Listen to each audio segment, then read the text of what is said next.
Olá, galera, tudo bem? Vim gravar uma aulinha para vocês hoje de introdução à regência, tá? Bem importante. Então, por favor, prestem bastante atenção, tá? Apostila Português 3A, aula 11. Vamos lá, então? O que seria regência, tá? O que seria reger algo, tá? Então, é a relação sintática ali dentro do período simples e que se estabelecem do termo regente, aquele que comanda, e o termo subordinante ou regido, é aquele que é subordinado, tá? Então, eu tenho dois tipos de regência, a verbal ou a nominal, tá? Então, quando eu tenho um verbo e eu preciso saber o seu complemento, eu tenho uma regência verbal. Quando eu tenho um nome e o seu complemento, o termo que é regido, é regência nominal. Mas antes da gente ir para essa vibe de regência nominal, regência verbal e blá blá blá, a gente precisa ter um conhecimento básico, um conhecimento anterior a isso para entender o que é a regência, tá? Então, para isso, além de saber que regência vem do verbo reger, que é aquele que guia, conduz, né, dirige, governa algo, e o termo regente é aquele que é dirigido, conduzido, governado, perdão, eu preciso saber de predicação verbal. Eu preciso saber o que é um verbo de ação, o que é um verbo nocional, um verbo que indica, né, transitividade, intransitividade, que precisa de objeto, o que é isso? Então, aqui eu coloquei uma tirinha para a gente partir disso aqui para entender essa matéria. Aí eu tenho aqui um menininho, um cachorrinho, um ratinho, sei lá o que é isso, e ele pega e, pá, joga uma bolinha de papel dentro do lixo. Joguei um objeto direto, ou seja, direto para o lixo, não tem nada atrapalhando. No entanto, esse objeto jogou de forma indireta, ou seja, teve algum problema ali no meio. Tentei jogar a culpa no bitransitivo, ou seja, vai de direto para indireto ao mesmo tempo, mas olha onde me julgaram, no intransitivo, ou seja, onde eu não posso mais transitar. Professora, o que significa isso? Significa que a transitividade verbal tem a ver com o andamento das coisas, tá? Eu tenho um verbo. Se ele é transitivo, quer dizer que ele vai transitar, ele vai andar. Esse transitivo ele vai ser direto quando ele vai andar sem interrupções. Ele vai ser transitivo indireto quando ele vai transitar com uma interrupção. Essa interrupção se chama preposição. E ele vai ser bitransitivo, ou transitivo direto e indireto, quando ele vai transitar até um momento sem interrupção e depois ele vai ter uma interrupção, tá? E ele vai ser intransitivo quando ele não vai conseguir transitar. Ele vai ficar paradinho, nosso caso do nosso ratinho aí, preso, ele está intransitável, ele não caminha, não há algo depois dele para que ele encontre. Diferente do transitivo, direto ou indireto, que há algo depois dele para ele encontrar, beleza? Seguindo a isso, então, os verbos classificam-se em transitivos e intransitivos, ou seja, os que caminham para encontrar algo depois deles e os que não caminham, os que ficam paradinhos, tá? Então, os verbos transitivos é aqueles que precisam de um complemento, eles precisam caminhar bonitinhos para encontrar alguém. Exemplo, comprei, verbo. Quem compra, compra alguma coisa. Verbo transitivo, porque eu comprei tomates. É direto, porque não há nada aqui no meio, não há uma interrupção, ele anda direitinho para encontrar o que ele comprou. Diferente da segunda opção, não gosto. Quem não gosta de alguma coisa. Eu também tenho um transitivo, porque ele vai caminhando para encontrar um complemento. No entanto, aqui há uma interrupção. Há uma palavrinha, né, que torna a transitoriedade do verbo indireta. Então, aqui eu tenho um verbo transitivo indireto, porque tem preposição depois dele. Ela deu. Deu é um verbo transitivo direto, caminha o presente à sua mãe. Só que quem dá alguma coisa a alguém.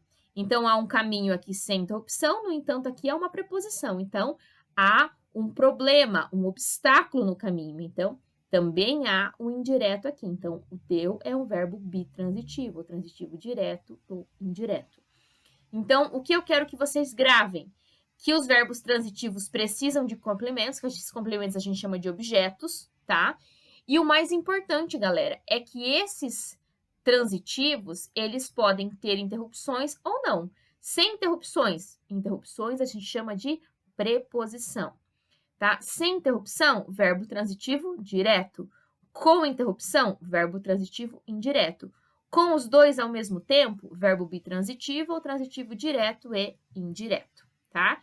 Então, os verbos transitivos podem ser diretos, tá? Indiretos, com auxílio,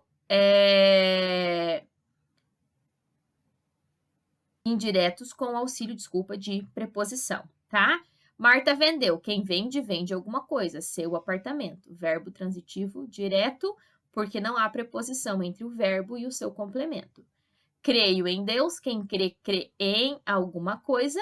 Automaticamente há um complemento, mas para o verbo buscar o complemento, ele precisa de uma preposição. Então, aqui um verbo transitivo indireto. Eles também podem ser transitivos diretos e indiretos quando tem dois complementos, um que vai bonitinho e outro que tem interrupção. Por exemplo, aconselho meus alunos a lerem todos os dias. Quem aconselha, aconselha alguém a alguma coisa, ou aconselha alguma coisa a alguém. Então, eu preciso de dois complementos, tá? Então, nesse caso, eu tenho o mesmo verbo, dois complementos. Nesse caso aqui, o aconselhar é o verbo transitivo direto e indireto. Assim como o enviar. Quem envia, envia alguma coisa a alguém. Enviei uma carta a Maria. Então, aqui é um bitransitivo também. Mesma coisa que aconteceu aqui com o deu.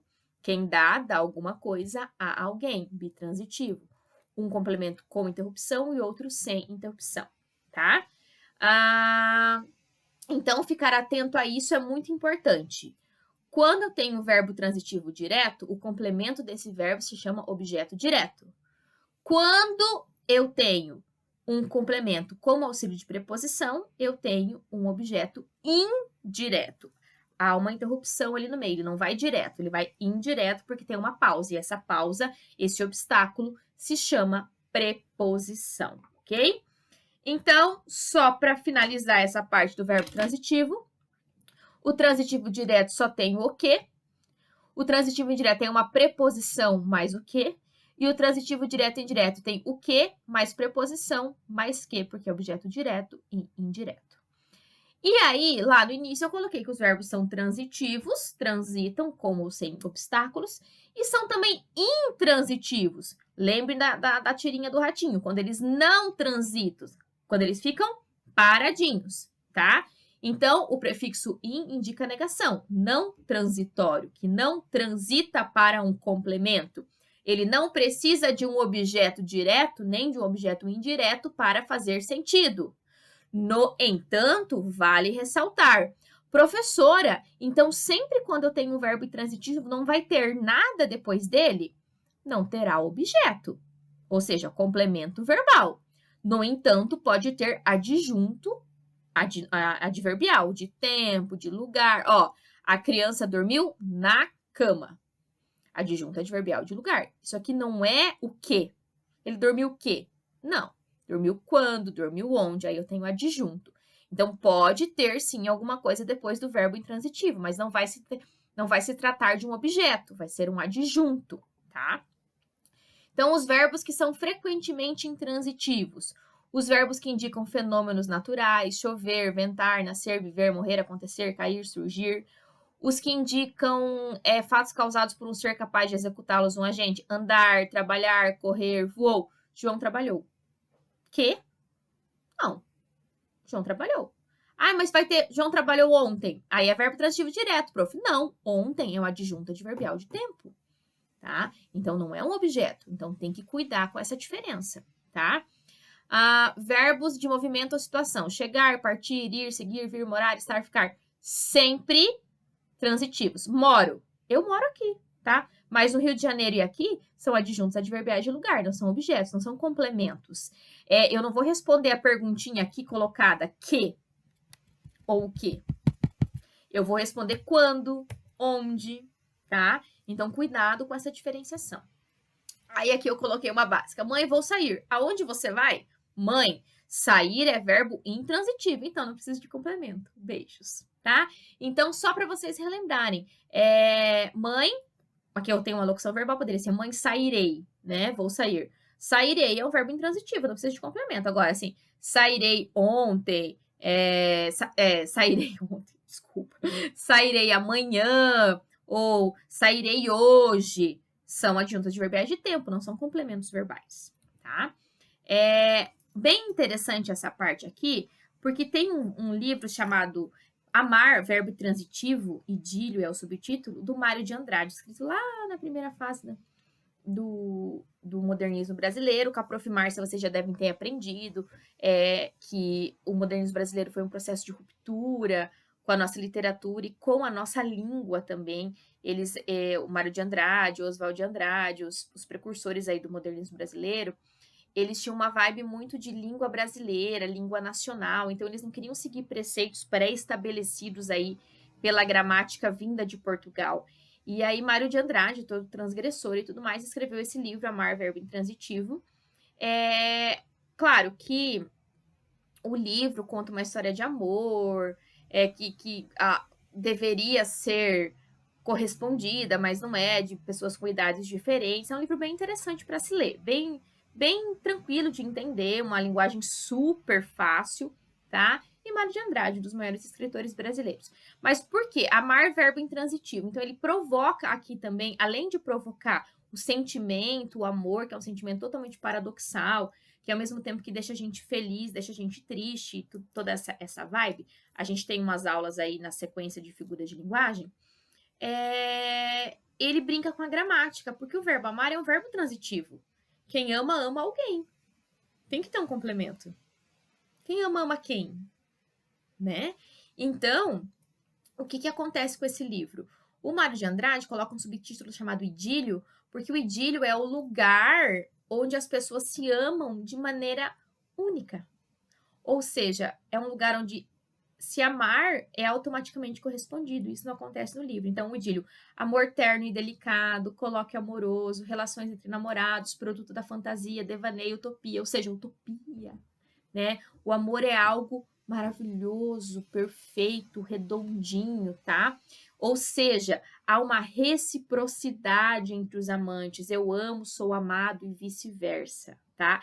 Então, ele trata no livro o amor como verbo intransitivo, ou seja, não preciso de complemento. O amor é amor por si só, tá? Só que na nossa gramática, o verbo amar é um verbo transitivo direto, tá? Quem ama, ama algo, ama alguém, tá? E no livro ele coloca que não, que amor é verbo intransitivo, porque quem ama, ama.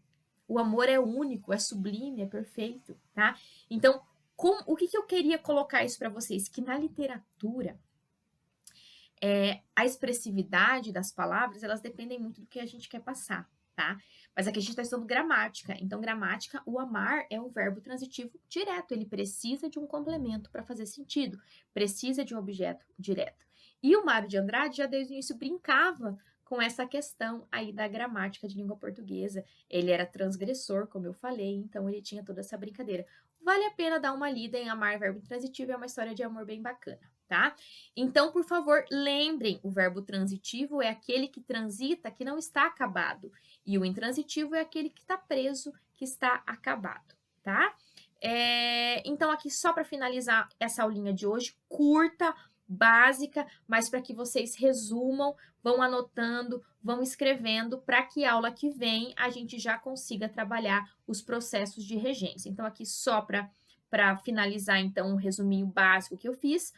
Eu tenho dois tipos de verbo, de ligação e nocional, tá? O de ligação indica estado, ser, estar, ficar, permanecer, não indicam uma ação, e o nocional indica ação. Se dividem em transitivos, né? Que apresentam um complemento direto, indireto, direto e indireto. E os intransitivos que não apresentam complemento, são fechados, tá? Aqui deu uma repetida aqui, mas aqui ficaria a... Olha só, duplicou, mas não tem problema. Aí aqui no direto, que seria o complemento que não precisa de preposição, indireto com preposição, e direto, indireto com preposição e sem preposição. Por que isso é importante? Para que na nossa próxima aula de regência verbal, a gente saiba utilizar de forma correta os verbos e os seus complementos, tá? E nem sempre nós, como falantes, conhecemos a regência correta de todos os verbos. A gente usa uma regência mais coloquial, né? Um repertório mais informal. Mas dentro das provas oficiais, dentro do vestibular, das provas dissertativas, por exemplo, as redações, as segundas fases de vestibular, vocês precisam já usar a regência correta. Então, é por isso que agora, na próxima aula, a gente vai trabalhar com as regências específicas de alguns verbos, tá? Porque a norma popular, coloquial, a gente pode utilizar na nossa vida, nas redes sociais, na nossa comunicação aí informal. Mas as regências corretas, padronizadas dos verbos, elas precisam ser utilizadas de maneira perfeita numa prova escrita e também nas provas objetivas, quando pedem conceitos e tudo mais, tá? Então, até a próxima aula com regência verbal. Não se esqueçam de fazer os exercícios que começam ali na página 25 da apostila 3A de vocês e vai até a página 30, tá? Por favor, qualquer dúvida, estou aí, me perguntem, me procurem, tá? Quarta-feira eu tô sempre à disposição de vocês para qualquer dúvida que porventura vier a surgir, tá bom? Gente, é isso. Beijos, se cuidem e até mais.